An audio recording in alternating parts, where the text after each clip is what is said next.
The rain fell relentlessly against the window panes, a constant drumming that echoed through the empty house.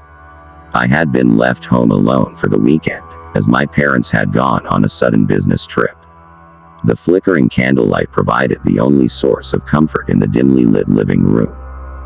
As I settled into the couch, wrapped in a blanket, a strange feeling of unease washed over me. It was a feeling I couldn't quite shake, like I was being watched. I tried to dismiss it as my imagination running wild in the stormy night, but it persisted, gnawing at the edges of my consciousness. The wind howled outside, creating eerie melodies that seemed to resonate with the fear inside me. I decided to distract myself with a book, but every creak and groan of the old house made me jump. I couldn't shake the feeling that someone, or something, was lurking in the shadows.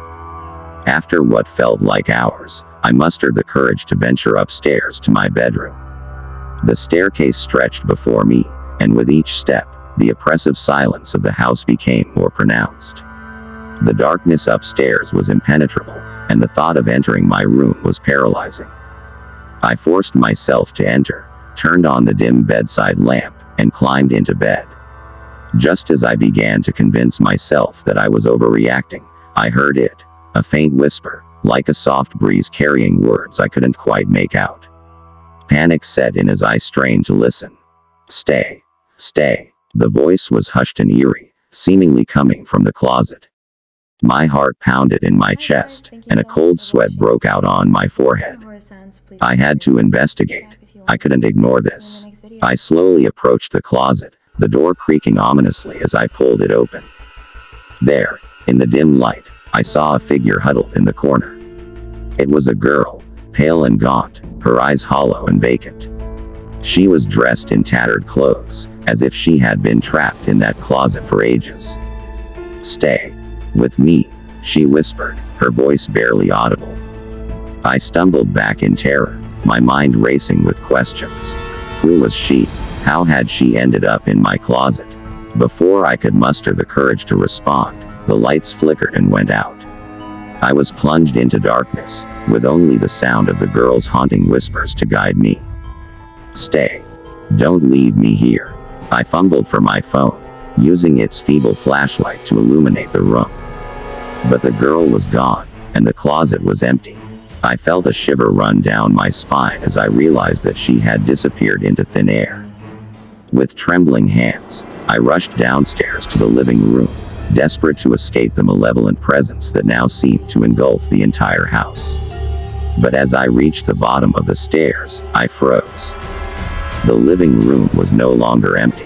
It was filled with shadowy figures, their forms shifting and contorting in the dim light. They whispered in unison, their voices a chilling chorus. "Stay. Stay with us." I couldn't move. I was trapped, surrounded by these spectral beings that seemed to feed on my fear. The candle on the coffee table flickered and died, plunging the room into total darkness. I was enveloped by their whispers, their icy fingers brushing against my skin. In that moment of sheer terror, I knew I had to do something. I groped blindly for the front door, praying that it would lead me to safety. As I reached for the doorknob, a bony hand grabbed my wrist, its grip like a vice. "Stay with us forever." I screamed and wrenched my arm free, flinging the door open and stumbling outside.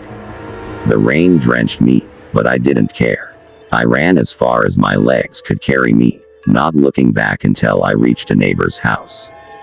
The police were called, and they searched my home thoroughly, but they found nothing. No spectral figures, no haunted whispers, nothing out of the ordinary. They chalked it up to my imagination, but I knew what I had experienced was real. To this day, I can't explain what happened that night. All I know is that I will never forget those chilling whispers and the feeling of being watched by something otherworldly. And though I left that house, a part of me will forever remain trapped inside, haunted by the memory of that terrifying night when I was home alone.